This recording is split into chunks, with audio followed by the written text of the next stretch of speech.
Masih bersama kami di Presisi Siang.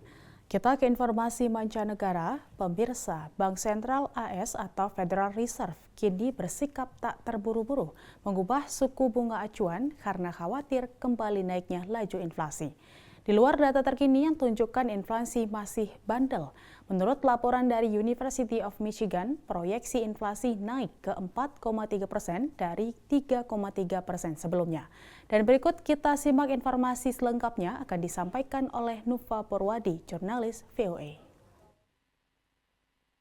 Tarif 25% atas produk impor dari Kanada dan Meksiko akhirnya ditunda selama 30 hari setelah pemerintah kedua negara meningkatkan pengamanan perbatasan masing-masing dengan Amerika Serikat. Tapi pemilik UMKM tetap cemas. When prices go up, obviously business owners are always hit hardest, right? Because we have to pay higher prices, and then unfortunately, it causes our prices to go up, which nobody likes to see. And so, of course, we're nervous. We employ most of the people in the United States. It's not conglomerates, it's small businesses. We are the backbone of America when it comes to the business industries. Setelah lama relatif terkendali, sepanjang 2024, laju inflasi kembali membuat cemas pemilik usaha, pembuat kebijakan, hingga bursa saham. Bahkan ketika data ketenagakerjaan terbaru menunjukkan pasar tenaga kerja relatif resilient dengan penambahan 143.000 lapangan kerja baru. So if you think about what's moving stocks today, first it was the jobs number right off the bat. We did see a response from the bond market with interest rates higher. And again, that sensitivity between the bond market and stocks have kind of lived up to its billing there. Secondly, we had a report from the University of Michigan.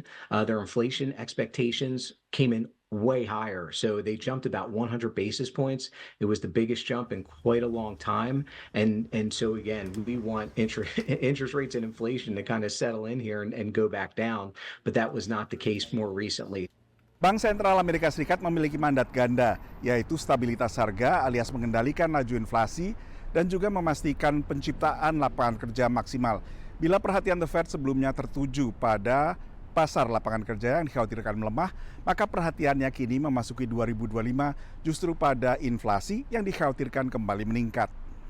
Bank Sentral akhirnya tak mengubah suku bunga pada pertemuan Januari dan pengamat pun meragukan akankah The Fed bakal menurunkan suku bunga lagi sepanjang tahun ini. When we think about the Federal Reserve action, and they have been so closely following the reported inflation numbers and reported employment numbers, we may be entering a higher inflation type of environment.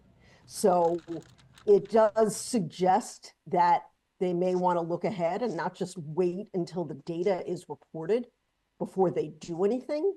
And if they're really worried about inflation, they, rather than wait for it to get reported, they may try to get out ahead of it, and at the very least, not lower rates. Pertemuan selanjutnya bagi Bank Sentral adalah pada pertengahan Maret. Dari Washington DC, Nova Purwadi dan tim VOA.